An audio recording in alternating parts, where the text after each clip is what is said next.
and I'm here for a very special occasion. I received some good news this week, and so let's go in and check out what that good news is. And the good news, I don't know if you can guess, I did hint at it in the previous video, that we will no longer be needing a certain document in this airplane. As you know, it is the most important document in the airplane. That's why it's the first one on the list of documents to check. And that's the Airworthiness Certificate. Now, in my opinion, the most important one is the POH, the Pilot's Operating Handbook, and the weight and balance. Those, from a safety standard, in my opinion, are the most important. But for the FAA, it's at the top of their list when you do your check. It's ARROW, Airworthiness, Registration, Operating Handbook, and Weight and Balance. Now I need to remove it because I no longer need this one. I'm going to discard the Airworthiness Certificate. Well, I'm not exactly going to discard it. I'm actually going to put it in an envelope because it was required by my DAR, Designated Airframe Representative, for me to send it back to him because my experimental exhibition certificate is approved. And here's the Airworthiness Certificate. And you can see December 20th, 1968. So first you have to find a DAR who's willing to help you. And so I've used Richard before, Richard Dilbeck. He calls himself the DAR doctor. He sent me an email with all these instructions of what I needed to do. So first he gave me the website to go to, which is, let's go back here. Obviously it's a government website, so it's not simple. awc-faa.gov/AWC external applicants, but you know, that kind of stuff. So he sent me the link. I don't need to type it in. I click on it and I end up in this page with the Federal Aviation Administration for the Airworthiness Certification applicant portal. So, you know, disclosures, of course I'm going to agree because I want something. Anyway, and then it sends you to the login new user sign up. So I click on that. And then it sends you to another page where you sign in with login gov. So we click on that. Now if you haven't set one up, you're going to create one. I already have one set up. And I'm using a Mac, so my Mac remembers the password because of course with government you have to choose a complicated password that you can never remember. So I do that, submit, and then it sends to my cell phone a one-time code, 824946. It's a temporary code anyway, so by the time you see this video it will no longer be valid. So it's a new application because you're asking for a new certificate that's experimental exhibition. So you would click on new, and then you would put in the N number. And once you put in the N number, it's going to look up the rest of the information. So if you remember, I said you start with that new application, you put in your tail number, and then it finds the information. Pulls it up, you verify, you make sure it's you. Is the aircraft an import? No. So it defaults to that value. And then you just save and go to the next page. And then on your next page, you're going to basically give the aircraft location, facility name, if it's, for instance, an FBO. In this case, it's not an FBO, it's a hangar. So it's Double Eagle 2 Airport. Here's the address of the airport. The point of contact at the airport is going to be me. So Robert Devine, 505-515-5800. Now it's saved that successfully. And then the next option is the certification requested. So you're asking for a special certificate. The options are standard or special. So we're asking for special. And then your options are experimental, but there's other ones: primary, light sport, limited, provisional, restricted, experimental. So we want experimental. And the subcategory is exhibition. Interesting. So there's all these different categories. So we're going with exhibition. Save to next. Here I put in my address. So they want the owner's information. So that's me. I'm not a dealer. This is my address. And that's as simple as it gets.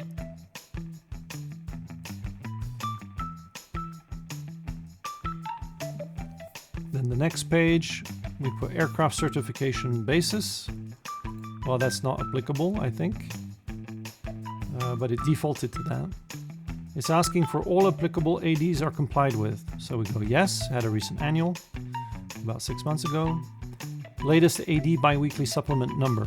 So it wants you to look up what the latest AD biweekly supplement number is, and that's the edition that the FAA of the last publication of ADs. In this case, it would be October 25, presumably.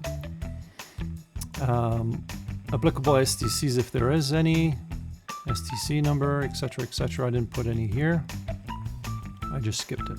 We'll find out later if that's a mistake or not. 11, 16, actually it's more like 17. So it's actually 1,117 hours based on the logs that I see here in the airplane. So it's pretty low time airframe. All right, so we have what we need here. Experimental only. Enter hours since last certificate issued or renewed. Experimental only. 0 hours, of course, because it's been certified. So we save this section, and we're on to the next. Owner certification. That's basically where I'm just signing electronically by clicking original. Is the certificate original? Yes. Date of application would be today, if I submit the application today. The first name, obviously me. My last name, I'm the owner. And I clarify that I'm the owner. And then save and go to next. I hereby certify that I'm the registered owner, that the aircraft is registered with the FAA in accordance with Title 49, that the aircraft has been inspected as airworthy and eligible for the airworthiness certificate requested. I agree. I was required to basically sign the 8130-6, but you don't need to print a new one. The application creates one, which is called unsigned, which is here. And you just print that one, sign it, which is what I did. And I submitted it as one of the documents that was signed. I also included my current airworthiness certificate. It's recommended. Oh, I'm still missing my aircraft registration, so I need to add that document. So I need to find that. I did put my current airworthiness certificate, yes.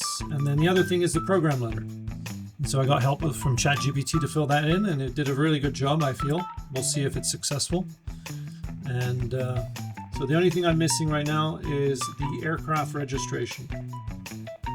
Then it asked me to select the DAR. And here you can see, here he is. He's already selected. But if I were to select one, I would go here, look at the different designations. He was a DART, which is a designated maintenance airworthiness representative. And then I would put in his first name, his last name, his number. If I don't know his number, I would search it. It would come up. But he's already saved, so we don't need to do this again.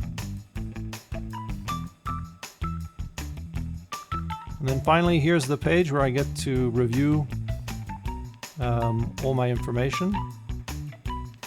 And here you can see that it gives you the opportunity to review all the information you've provided. And then you've designated your DAR. The last step is you select your office and you select FSDO, which state, the state that the DAR wants you to do it, where he's based. So he's based in California. So I'm doing it in California. And let's see, he's out of Sacramento. So I'll do that. And then I would vouch that I have reviewed all the information and that I'm ready to submit, and then I would sign the application. Now I am not doing this yet because I sent this to him for review. So once he validates, then we'll proceed. Okay, so I just submitted my application. So I received the documents from the DAR in the mail yesterday. And one of these documents is the Special Airworthiness Certificate, which says that the Mooney is now, let's see here, is now designated Experimental Purpose Exhibition. And then here there's all the conditions and limitations that are spelled out for the airplane. So that was one of the documents that he sent me. Obviously he sent me a bill, and I'll let you guys know how much he charged me for this. And then here you can see the program letter, Special Airworthiness Certificate, which I signed. This is the program letter. There's also a couple of entries that were made in the logbook, and the DAR was kind enough to put that on a sticker. And so let's go through the manual here. Yep. These are the last annuals, the most current annual. And here you can see he gave me a sticker where basically it says, I find that the aircraft meets the requirements for the certification requested and have issued a Special Airworthiness Certificate dated 11th of February 2026.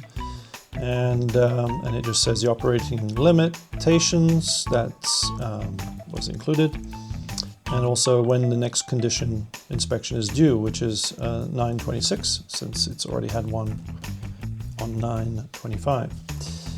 So yeah, and then one thing that's left to be done is that to complete the certification process for experimental exhibition, I have to fly, or the plane has to be flown 5 test hours. So I certify that the prescribed flight test hours have been completed, and the aircraft is controllable throughout its normal range of speeds and throughout all maneuvers to be executed, has no hazardous operating characteristics or design features, and is safe for operation. And so that's got to be signed off by a pilot and their certificate number. Maybe me, maybe someone else. I don't think I'm going to make any substantial changes to the engine yet. So with the original engine, the original airframe, just having upgraded avionics, once I complete 5 hours, I will put that also here in the logbook. So that wraps up what I've been up to this week. I hope that was helpful and informative. I know a lot of you had questions about the process and whether it was feasible. It turned out to be pretty straightforward, to be honest, and I encourage others to do the same when you're stuck in a bit of a jam with a unique airframe like the Mooney Mustang. So here's a little bit of a taste of what's to come, and we'll see you next time.